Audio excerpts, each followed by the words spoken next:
ज़रा नम हो तो ये मट्टी बड़ी ज़रख़ेज़ है साकी, यानी अगर ज़मीन हमवार है, ज़रख़ेज़ है तो अच्छी फसल उगेगी। लेकिन हमारे यहाँ इस तरह की रिपोर्ट्स आ रही हैं कि वो मुसाबिकती इम्तिहान होता है CSS का, उसके एप्लीकेंट्स 4 सालों के अंदर आधे रह गए हैं। एक दफ़ा दरख्वास्तें आईं कोई 4 लाख से ऊपर और विदिन 2 ईयर्स वो 2 लाख से भी नीचे गिर गई। ये इसको तो बड़े कदर की निगाह से देखा जाता है, लोग इसकी ख्वाहिश करते हैं। इतने बड़ी तादाद में कमी की क्या वजूहत है? आप बिल्कुल सही कह रही हैं। इट्स शॉकिंग स्टेटिस्टिक बिकॉज हमारे यहाँ जब यही बात थी कि CSS सबसे उम्दा सर्विस है और सबसे पावरफुल है और सबसे ज़्यादा इसमें पर्क्स एंड प्रिविलेजेस हैं, बादशाह सलामत हैं सारे CSS अफसर, और हर बंदे की यही ख्वाहिश है कि वो CSS का इम्तिहान पास करके और वो CSS में किसी न किसी मैनेजमेंट ग्रुप का हिस्सा बन जाए कि सारा पावर वहाँ है और सारा चलाता पाकिस्तान को CSS। तो अब ये खबर आना कि अब कम लोग इम्तिहान में बैठ रहे हैं पहले से, वेरी इंटरेस्टिंग। तो मैंने ये एक आध लोगों से पूछा जो कि CSS वाले हैं कि भाई क्या चक्कर है ये, तो उनका एक्सप्लेनेशन बड़ा इंटरेस्टिंग है। वो कहते हैं एक बात तो ये है कि 2022 के बाद यहाँ एक नया CSS के इम्तिहान में एक नया सिस्टम थोड़ी सी एडिशन हुई। पहले ये होता था कि आप इम्तिहान में सीधा बैठते थे, उसके बाद एक ओरल इंटरव्यू होती थी, जुबानी आपकी इंटरव्यू विवा वो से कहते हैं। अच्छा, अब क्या हुआ कि इन्होंने एक 3rd टियर ऐड कर दिया कि इम्तिहान से पहले एक इंटरव्यू होती है, इम्तिहान से पहले। अच्छा। और जिसे कहते हैं प्रिलिमिनरी किस्म की छांटी, उसमें पहले तो काफ़ी आसान होती थी, आहिस्ता आहिस्ता ये मुश्किल होती गई। अब ये है कि पहले तो 80% लोग जो इसमें बैठते थे वो पास हो जाते थे, फिर भी जाके इम्तिहान लेते थे। और जो नहीं होते थे फिर वो इम्तिहान नहीं लेते थे।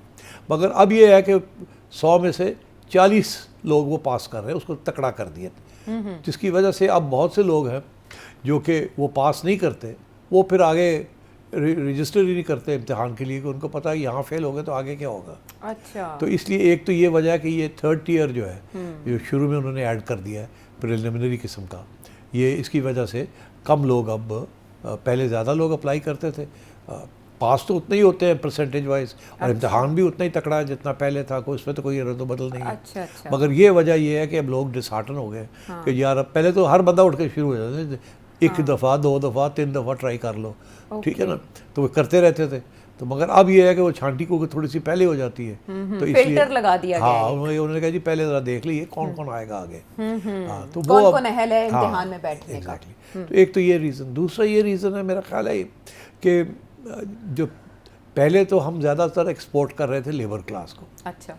अब ये कनाडा वगैरह इधर उधर जो हमारे हैं ना, ये ग्रेजुएट टाइप लेवल लोग जो हैं फैमिलीज़ के साथ या अकेले, ये कनाडा और दूसरी इस किस्म के मुल्कों में, ऑस्ट्रेलिया, UK, हमारी भी जो आउटवर्ड माइग्रेशन है वो भी कोई थोड़ी सी ऊपर के लेवल की शुरू हो गई है। और वो लोग जो पहले CSS का इम्तहान लेते थे वो दे प्रेफर नाउ कि जी वो हम बाहर किसी कनाडा चले जाएं या कुछ और कर लें। तो शायद इसका भी कोई थोड़ा बहुत असर पड़ा है कि आप CSS का इम्तहान नहीं ले रहे। और तो इस किस्म के रीज़न्स हैं for why people are not sitting. मुझे इतना याद है आयशा कि हम जब बड़े हो रहे थे तो हमें तो यही कहा जाता था, बड़ी इंटरेस्टिंग कि जी मेरा पुत्र DC बनेगा। वो भाई DC क्यों, कमिश्नर क्यों नहीं? और नहीं जी नहीं, कमिश्नर तो बादशाह तो DC होता है। अच्छा। तो ये DC डिस्ट्रिक्ट, ये कॉलोनियल सिस्टम था ना, DC was the district magistrate also, district commissioner बादशाह था डिस्ट्रिक्ट का। कमिश्नर तो एक फॉर्मल किस्म की थी ना, सारा काम फैसले तो DC करता। तो DC was the king of the district. तो इसलिए यही सारे चाहते थे कि हमारे बेटा बेटी जो है वहाँ जाए। अब आपने देखा बड़ी इंटरेस्टिंग चीज़, एक बहुत से ख़वातीन जो हैं वो they going into police service, और बहुत से लोग थे वो CSS में डिस्ट्रिक्ट मैनेजमेंट ग्रुप को इतना नहीं, वो कस्टम में जाना चाहता है, कोई इधर जाना चाहता है, कोई उधर जाना चाहता है। तो उसकी भी वजह है ना कि ज़्यादा पैसे जो है, करप्शन के भी तो वो एरियाज है ना जहाँ there is more scope for corruption, और पावर हो और फिर करप्शन ना हो, दैट्स इंटरेस्टिंग डेवलपमेंट। तो मेरा ख्याल है कि इस किस्म के रीजंस भी हैं। और पहले एक और चीज़ भी थी जो शायद अब नहीं है।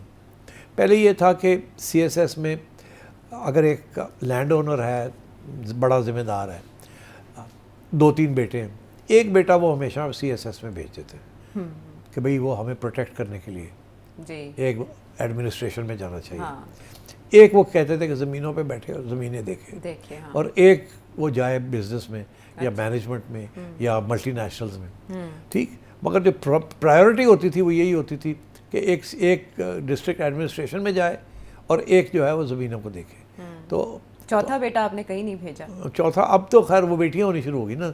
अब बेटियां जो है वो ज़मीनें तो नहीं देखती मगर वो चली जाती हैं ना, दे गो इनटू CSS। वो पुलिस में जा रही हैं, इधर जा रही हैं, बैंक्स में जा रही हैं एंड सो ऑन। तो ये दिस इज़ वेरी। आपने एक इदारे में भर्ती नहीं कराई, वहाँ अगर कोई हो तो फिर तो हर जगह सेट रहते हैं, ज़मीनें भी संभाली जाती हैं, ज़मीनें और CSS भी किया जा सकता है। आप क्या कर रहे हैं सेठी साहब? आपने क्यों नहीं किया CSS? मैंने क्यों नहीं किया? Good question. हाँ, गुड क्वेश्चन। बिकॉज मेरे भी बड़ा प्रेशर था। मेरे बड़े अच्छे यार दोस्त भी, उन्होंने भी CSS का इम्तहान लिया। जब मैं UK गया तो पढ़ाई के दौरान मेरा यही ख्याल था कि अब मैं यहाँ से CSS का इम्तहान दूंगा, मगर फिर थोड़ी सी सोच में तब्दीली आई। तो हमने कहा ये CSS वाले जो है ये तो हुक्मरान पार्ट ऑफ द प्रॉब्लम है, they not part of the solution. तो हमें तो उस ज़माने की बात उस ज़माने की बात है कि सोल्यूशन में जाना है, प्रॉब्लम में नहीं जाना। तो इसीलिए यहाँ बैठे हुए हैं। सोल्यूशन, ये सोल्यूशन है, अब आप सोच लें खुद। सोल्यूशन करने की आप कोशिश तो करते हैं, हाँ, वो लगे रहते हैं, मगर कोई पता नहीं फ़र्क पड़ता है कि नहीं पड़ता। यही चिराग जलेंगे या बुझेंगे तो रोशनी होगी, उम्मीद रख लेते हैं। चले आगे बढ़े, आप जरा कोई सवाल हो जाए कोई। हाँ, सवाल हो जाए। बड़ा इंटरेस्टिंग था ये मामला, इसको लेकर काफ़ी इंटरेस्टिंग गुफ्तगू हो गई और पता ये चला कि क्योंकि सिस्टम में थोड़ी बहुत तब्दीलियाँ आई हैं तो ये तादाद कम हुई है एप्लीकेंट्स की, अदरवाइज़ बददिली इसकी वजह नहीं है। अब हम सवालात में पेशावर चलेंगे, जहाँ से नौमानुद्दीन क्या जानना चाह रहे हैं? ये जो ईरान की जंग है, रूस और चीन खामोश क्यों है? क्या वो कोई मिलिट्री मदद करते हैं या नहीं? वेस्टर्न मीडिया कहता है यूक्रेन में तकरीबन 10 लाख रूसी मारे गए। इसके बारे में वजाहत करें। रूस और चाइना चुप क्यों है? अभी मैंने बताया आपको कि अमेरिका के अंदर एक पूरी कैंपेन शुरू हो गई है। वो ये कह रहे हैं कि ये ईरान की जो बैलिस्टिक मिसाइल्स हैं ये बड़ी सोफिस्टिकेटेड होती जा रही हैं और अपने टारगेट्स पे ठक करके पहुंच रही हैं, और इसीलिए इनको गिराया जाना मुश्किल हो गया है अमेरिका के लिए और इजराइल के लिए। और ये जो इन्होंने एंटी मिसाइल बैटरीज लगाई हुई हैं और नुकसान होना शुरू हो गया, तो वो पूछ रहे हैं कि ये कैसे हो गया कि इतनी एक्यूरेट टारगेटिंग ईरान की मिसाइल्स कैसे कर रही हैं। और उनका ये जवाब ये है कि वो कह रहे हैं कि जी चाइना और रूस इनकी मदद कर रहे हैं। अमेरिका का जो सिस्टम है जिसके ज़रिए टारगेटिंग की जाती है वो है GPS सिस्टम, अमेरिकन सैटेलाइट्स का है, और मगर वो अमेरिका उनको सबटाज भी कर सकता है, अमेंड कर सकता है कि आपको पता लगे कि आप ये टारगेट अगर एक्चुअली वो कहीं और जाके गिरे। तो इसलिए ईरान ने चाइना की मदद ली है। चाइना का बेदू सैटेलाइट जो है वो इनको इन्फॉर्मेशन दे रहा है, वो इनकी टारगेटिंग कर रहा है, और इसी तरीके के साथ रशिया भी इंटेलिजेंस उनको दे रहा है, वो भी उनके भी सैटेलाइट्स हैं, they also know what's going on. तो बहुत क्लोज कोऑर्डिनेशन है मगर behind the scenes, because China और रशिया ओपनली नहीं कुछ करना चाह रहे, बिकॉज फिर एक ये ईरान और अमेरिका का इशू नहीं, ये बहुत बड़ा इशू बन जाएगा। So but at the same time Iran को सपोर्ट कर रहे हैं, both by buying oil and violating the sanctions, and also by giving coordinates and helping Iran military defense against America. तो ये सिचुएशन है। यूक्रेन की आप बात कर रहे हैं, यहाँ उसमें कोई शक नहीं है कि यूक्रेन के अंदर बहुत से रूसी मारे गए हैं और यूक्रेन के बाशिंदे भी मारे गए हैं। It's a very bloody war, और अभी कोई लगता नहीं है कि ये जल्दी ख़त्म होगा, और रूस को भी तकलीफ़ हो रही है क्योंकि पहले तो अमेरिका की तरफ से वेपन्स आ रहे थे, अब यूरोप वाले जो है वो पैसे खर्च कर रहे हैं और प्रॉप अप कर रहे हैं ज़ेलेंस्की को। और मगर जो इंटरनेशनल एक्सपर्ट्स हैं वो अभी भी यही कह रहे हैं कि अगले 6 महीने मैक्सिमम 1 साल के अंदर अंदर ये मामला तय हो जाएगा, क्योंकि रूस जो है वो जीत जाएगा और फिर एक किस्म की MOU बन जाएगा कि जी ये इलाके जो हैं ये बफर जोन बन गया और ये पीछे हट गया, और नेटो जो है यहाँ से इसके आगे नहीं जा सकेगा, और ज़ेलेंस्की की छुट्टी हो जाएगी। ये इस किस्म की इंटरनेशनल एक्सपर्ट्स जो हैं वो प्रेडिक्शंस कर रहे हैं। तो लेट्स सी, इसमें कोई शक नहीं है कि रशिया को तकलीफ़ तो हो रही है, बिकॉज यूक्रेन वाले जो हैं वो अब बहुत गहरी रशिया के अंदर मॉस्को तक बमबारी कर रहे हैं, और रशिया को तकलीफ़ तो हो रही है, इसमें कोई शक नहीं है, मगर लॉन्ग टर्म में वो कह रहे हैं कि यूक्रेन के लिए रिक्रूटमेंट ऑफ सोल्जर्स बड़ा मुश्किल हो गया है, उनकी आर्मी जो है वो कम होती जा रही है, और अगर या तो यूरोपियन नेशंस अपने मैन पावर भी दें, अपने बूट्स दें ऑन द ग्राउंड, जो वो करना नहीं चाहेंगे, और उनके पास इतने पैसे भी नहीं है अभी देने के लिए, हथियार भी, तो इस वक्त उनको थोड़ी तकलीफ़ भी हो रही है यूक्रेन वालों को। So Russia is dug in for the longer haul, मगर लोगों को ये कहना है कि by the end of this year और early next year Russia will have captured the territories and be in a position to negotiate a deal. लेकिन western media का ये दावा ठीक नहीं है कि तकरीबन 10 लाख रूसी मारे गए। 10 लाख नहीं, ये प्रोपेगेंडा है, ये प्रोपेगेंडा है। 10 लाख तो नहीं हो सकता, लाख के करीब की बात होती है। पेशावर से नमानुद्दीन, आपको जवाब मिल गया आपके सवाल का। लोअर डी से फरीद एक सवाल बार बार पूछना चाह रहे हैं। दामन बचाने की भरपूर कोशिश की, लेकिन मेरा ख्याल है सवाल शामिल कर लेते हैं क्योंकि दूसरी बार भी उन्होंने सवाल पूछा। फिर एंकर सईद आयशा नाज साहिबा जिस तरह वो सवालात पूछते हैं और उनके अल्फाज का चुनाव, उनके साथ जो ज़ख़ीर अल्फाज जो एडम्स यूज़ करते हैं, इंग्लिश उर्दू के अल्फाज, जो उसका मौका महल, इस तरह, तो क्या इस तरह नहीं हो सकता कि हफ्ते में या महीने में, चलो कभी एक दफ़ा, इस तरह नहीं हो सकता कि नजम सिटी साहिब होस्ट बन जाए, सईद आयशा नाज साहिबा जो है वो गेस्ट बन जाए और हमें तबसरा दे करंट अफेयर के हवाले से, और जो रेगुलरली जो डेवलपमेंट्स होती है और इंटरनल पॉलिटिक्स, क्या ये पॉसिबल? अच्छा जी, ये सवाल था जो हमने पिछली दफ़ा इसको नहीं किया, फिर इन भाई साहब का फिर से आ गया कि आप मेरा सवाल का जवाब नहीं देते हैं।